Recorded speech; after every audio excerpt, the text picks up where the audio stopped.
This week, Mickie James is our Impact Player of the Week. Wrestling was always like me and my dad's thing. And he was an avid wrestling fan. I grew up watching wrestling, and I watched Georgia Championship Wrestling and all this local, like what would come on the local stations. And you would go, like, I'd cut to commercial breaks, and I'd come off the couch, you know, with an elbow on my little brother or on my dad. And then, but I never really, was like, you know, my ultimate dream in life is to be a professional wrestler. I just was an avid wrestling fan, and I loved it.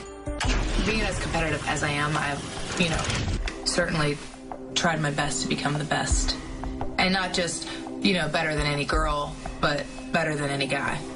Because I think that speaks paramount about, like, just, I think people a lot of times they put that stigma, oh, she's a girl, so she's kind of dainty or this or that. And I grew up on a horse farm. I was throwing hay bales, and I've gotten kicked and thrown and everything else, and my grandma would be like, you got to get back on. So for me, like, I knew I was tougher than a lot of the guys, so why not prove it? If I reach a goal, I set a new goal. I'm constantly, like, it's never good enough, like, constantly raising the bar. And for me, I think that you just have to continue to better yourself. And if you just start thinking, if you're complacent in being this person, then it just becomes dull and boring, and that's not who I am. So it's not just competitive against every other female wrestler out there or just in general. I think it's just competitive against myself, constantly raising the bar. Wow, it is true. I have come full circle. And to see it from, you know, not just my humble beginnings, but the beginnings of TNA from when we were just here in Nashville,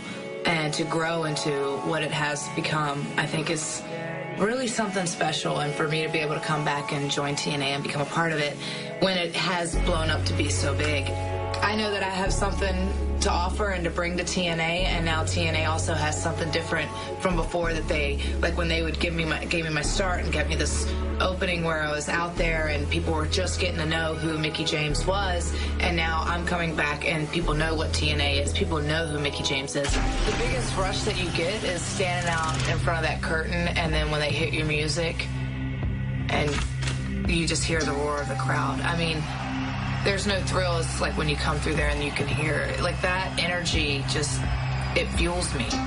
You know, like, whether they're cheering me or booing me out of the building, it's really just like, it's a certain type of energy, and it kind of like fuels that passion and that desire. It's hard to say who might be like a competition. I can tell you that I think that anyone that I go in there, I'm going to give 120%. You know, I'm a force to be reckoned with.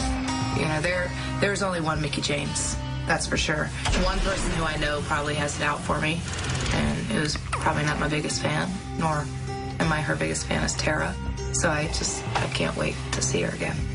I wouldn't come in for any other reason but to take over. I'm all about making history. I'm going after the TNA Knockouts Women's title, and I don't think there's anybody that's going to stop me.